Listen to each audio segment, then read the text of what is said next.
Hello dear students, good morning to all of you. You are welcome.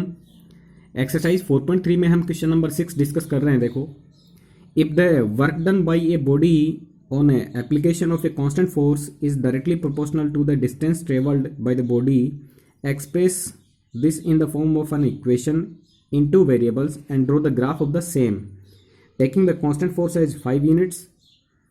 Also read from the graph the work done when the distance traveled by the body is 2 units and 0 units. देखो क्या हो रहा है। यदि किसी भी चीज़ पे हम फोर्स लगाते हैं तो उसका मूवमेंट होगा, और ऐसे ही किसी बॉडी के बारे में बोला हुआ है कि किसी work done by a body, किसी भी बॉडी के द्वारा किया गया काम, और वो भी कब होगा? On application of a constant force. जब हम कोई फोर्स लगा रहे हैं तो बॉडी काम करेगी, तो उस पर जो काम हो रहा है या उसके द्वारा जो काम हो रहा है वो प्रोपोर्शनल है किसके? डिस्टेंस ट्रेवल्ड के। वो जितनी डिस्टेंस ट्रेवल कर रही है उसी के डायरेक्टली प्रोपोर्शनल है वर्क डन। यानी हम क्या लिख सकते हैं? Work done is directly proportional to the distance travelled. ये डायरेक्टली प्रोपोर्शनल का साइन है एल्फा के जैसा। इसका मतलब क्या है? डायरेक्टली प्रोपोर्शनल का मतलब ये होता है कि ये चीज यदि बढ़ेगी तो वर्क भी बढ़ेगा। ठीक है, work done is directly proportional to the distance travelled by the body. यानी बॉडी जितना डिस्टेंस ट्रेवल कर रही है उतना ही वर्क डन हो रहा है। ठीक है, तो डिस्टेंस यदि बढ़ेगी तो वर्क भी बढ़ेगा, और डिस्टेंस यदि कम होगी तो वर्क भी कम होगा। ये होता है डायरेक्टली प्रोपोर्शनल। ठीक है, तो अब आपको बोला गया ये डायरेक्टली प्रोपोर्शनल होता है तो ये कोई इक्वेशन नहीं है, जबकि आपका चैप्टर नंबर 4 किसके बारे में था? चैप्टर नंबर 4 था वो तो linear equation in two variables में था। इसका मतलब इक्वेशन है तो इक्वल का साइन होना जरूरी है। तो देखो, डायरेक्टली प्रोपोर्शनल के साइन को हटाने के लिए इक्वल लगा सकते हैं, लेकिन एक कांस्टेंट लगाना पड़ेगा। क्या लगाना पड़ेगा? एक कांस्टेंट। यानी आप डायरेक्टली प्रोपोर्शनल के साइन को यदि इक्वल के साइन में यानी इक्वेशन में कन्वर्ट करना चाहते हैं तो आपको एक कांस्टेंट लगाना पड़ेगा। और कांस्टेंट के लिए उसने बता दिया आपको कि कांस्टेंट आप क्या लेंगे। उसने बता दिया है कि कांस्टेंट फोर्स लगाया जा रहा है, एक कांस्टेंट फोर्स लगाया जा रहा है, तो वही आपका कांस्टेंट है। और इसमें कांस्टेंट फोर्स कितना दिया हुआ है वो देखें। इसमें कांस्टेंट फोर्स दिया हुआ है 5 यूनिट्स का, तो इसका मतलब 5 यूनिट हो गया कांस्टेंट, और मल्टीप्लाई में हो गई डिस्टेंस ट्रेवल्ड, और इस साइड में हो जाएगा वर्क डन। ठीक है, तो यहां पर तो था work is directly proportional to the distance travelled, और यहां पर होगा work is equal to 5 into distance. ये 5 कहां से आया है? 5 है कांस्टेंट फोर्स, क्योंकि इस निशान को आप इक्वल के निशान में चेंज करेंगे, क्योंकि आपका linear equation in two variables है तो इक्वेशन तो बनानी पड़ेगी आपको।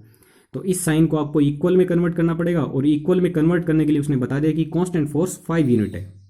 तो कांस्टेंट फोर्स के लिए कितनी यूनिट आ गई? 5 इंटू डिस्टेंस ट्रेवल्ड। ठीक है, अब इसकी हमें इक्वेशन बनानी थी, तो एक काम कर लेते हैं। इक्वेशन बनाने के लिए आप जानते हो एक्स वाई में हमारी इक्वेशन होती है, क्योंकि एक्स वाली वैल्यू को एक्स एक्सिस पे शो करते हैं और वाई वाली वैल्यूज को वाई एक्सिस पे शो करते हैं। तो हमेशा हम ऐसा लेके चलते हैं, एक होता है एक्स और एक होता है वाई। तो वर्क डन को हम वाई ले लेते हैं और डिस्टेंस ट्रेवल्ड को हम एक्स ले लेते हैं, तो एक्स वाई में हमारी एक इक्वेशन बन जाएगी। ठीक है, तो इसके सॉल्यूशन में आपको यहीं से लिखना है। देखो, let X be the distance travelled and Y be the work done. Distance travelled को हमने क्या लेट कर लिया है? डिस्टेंस ट्रेवल्ड को हमने एक्स लेट कर लिया है, और वर्क डन को हमने क्या लेट कर लिया है? वाई। ये हम पहले बता देंगे, और ऐसा करके हम इक्वेशन बता सकते हैं कि इक्वेशन क्या बनेगी? y is equal to 5x, क्योंकि कांस्टेंट ऑफ फोर्स कितना है? कांस्टेंट फोर्स 5 है। तो ये आपकी इक्वेशन बन गई। अब इस इक्वेशन से हम ग्राफ बना सकते हैं। ग्राफ बनाने के लिए आपको मालूम है कि आपको कोई ना कोई 2 पॉइंट चाहिए, तो 2 पॉइंट हम लेंगे। तो इसके लिए देखो, एक्स वाई की हम कोई भी वैल्यू सोच सकते हैं। तो एक्स की वैल्यू सपोज आपने 0 सोची, मैंने लिखा देखो taking x is equal to 0। जब x की वैल्यू आप इस इक्वेशन में डालेंगे तो 5 इंटू 0 आएगा, तो y is equal to 5 into 0, 0 into 5 यानी 0। ओके, तो y की वैल्यू 0 आ रही है, यानी x की वैल्यू हमने 0 ली तो y की वैल्यू 0 आ गई। अब सपोज हम दूसरी वैल्यू लेते हैं, x की वैल्यू सपोज आपने 1 ली, तो y is equal to 5 into 1, यानी y की वैल्यू कितनी आ गई, 5 आ गई। तो x की वैल्यू 1 लेने से y की वैल्यू आ रही है आपकी 5। ओके, अब हम क्या करेंगे, देखो हमें 2 पॉइंट मिल गए हैं, 2 पॉइंट की हेल्प से हम ग्राफ बना सकते हैं। तो आप आसानी से ग्राफ बना सकते हैं। देखो ये ग्राफ इस टाइप से होगा, ये आपकी x एक्सिस हो गई, ये आपकी y एक्सिस हो गई, और इसमें x वाली एक्सिस पे डिस्टेंस ट्रेवल्ड नोट करनी है और y वाली एक्सिस पे वर्क डन नोट करना है। अब पॉइंट आपको शो करना है 0 0, तो एक तो 0,0 ये पॉइंट होता ही है ओरिजिन, और एक होता है 1,5। तो x की वैल्यू 1 ली है, x की वैल्यू आपने 1 ली है, तो इसका मतलब डिस्टेंस ट्रेवल्ड 1, तो y की वैल्यू 5, यानी वर्क डन कितना, 5 यूनिट। डिस्टेंस ट्रेवल्ड यदि 1 है तो वर्क डन 5 है, तो इसका मतलब 1,5 दूसरा पॉइंट हो गया। अब 2 पॉइंट आ गए, तो दोनों पॉइंट से ज्वाइन करती हुई एक स्ट्रेट लाइन ड्रॉ कर दो, वो हो गया इसका ग्राफ। ओके स्टूडेंट्स, अब क्या बोला गया देखो, आगे इसमें एक्स्ट्रा क्वेश्चन और पूछा है। Also read from the graph the work done when the distance travelled by the body is 2 units. उसने बोला है कि वर्क डन बताओ कितना होगा जब डिस्टेंस ट्रेवल्ड है वो 2 यूनिट है, यानी आप डिस्टेंस ट्रेवल्ड को यदि 2 यूनिट देख रहे हो तो वर्क डन बताओ कितना हो रहा है। तो 2 यूनिट की सीध में आप ग्राफ पे जाओगे तो ग्राफ आपका कट होगा 10 वाले पॉइंट की सीध में, यानी 2 यूनिट डिस्टेंस ट्रेवल्ड हुई तो वर्क डन हो गया 10 यूनिट। ठीक है, 1 यूनिट यदि डिस्टेंस ट्रेवल्ड है तो वर्क डन कितना हो गया, 5 यूनिट। अब दूसरा इसने क्वेश्चन बना के दिया था कि वर्क डन फाइंड आउट करो यदि डिस्टेंस ट्रेवल्ड 0 यूनिट है। तो डिस्टेंस ट्रेवल्ड यदि 0 यूनिट हो गई, ठीक है, तो वर्क डन भी 0 होगा, क्योंकि 0 पे 0 ही आ रहा है रिजल्ट। तो इस तरीके से आपको क्वेश्चन नंबर 6 है, इसको कंप्लीट करना है। ओके स्टूडेंट्स, एक क्वेश्चन और देखते हैं इसका, क्वेश्चन नंबर 7 वाला। 7 वाले क्वेश्चन में आपको दिया हुआ देखो, Yamini and Fatima, 2 students of class 9 of a school together contributed ₹100 towards the Prime Minister's relief fund to help the earthquake victims। देखो भूकंप से जो पीड़ित व्यक्ति हैं उनके लिए प्राइम मिनिस्टर रिलीफ फंड बना हुआ है। तो उसमें 9th क्लास की 2 लड़कियां हैं, यामिनी और फातिमा, उन्होंने अपनी तरफ से कंट्रीब्यूशन दिया है, टोटल ₹100 का दिया है। दोनों ने मिलके कितने का कंट्रीब्यूशन दिया है, ₹100 का। आपसे पूछा है right a linear equation which satisfies this data. इसके लिए आपको एक लीनियर इक्वेशन बनानी है और उसके लिए ग्राफ भी ड्रॉ करना है। हेल्प में आपको ये दिया हुआ है कि you may take their contributions as ₹X and ₹Y, यानी एक लड़की का कंट्रीब्यूशन X रुपये मान लो और दूसरी लड़की का कंट्रीब्यूशन कितना मान लो, Y।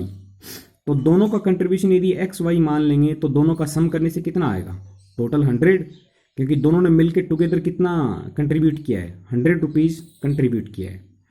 ठीक है, तो हम क्या लिखेंगे देखो, लेट यामिनीज कंट्रीब्यूशन बी ₹X।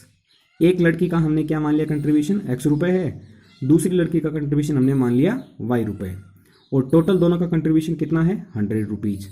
तो इसका मतलब X में हम Y ऐड कर देंगे तो कितना आएगा, 100, यानी दोनों ने मिलकर के ₹100 का कंट्रीब्यूशन कर दिया, X + Y = 100। तो ये तो हो गया आपका फर्स्ट आंसर, क्योंकि ये आपकी रिक्वायर्ड लीनियर इक्वेशन हो गई। अब इसके लिए हमें ग्राफ बनाना है, तो ग्राफ के लिए पहले टेबल बनानी पड़ेगी। तो आपके पास में ये इक्वेशन है, X + Y = 100। तो आप X और Y की कोई भी वैल्यू सोचें, उससे दूसरी वैल्यू निकाल लें और उससे आपकी टेबल तैयार हो जाएगी।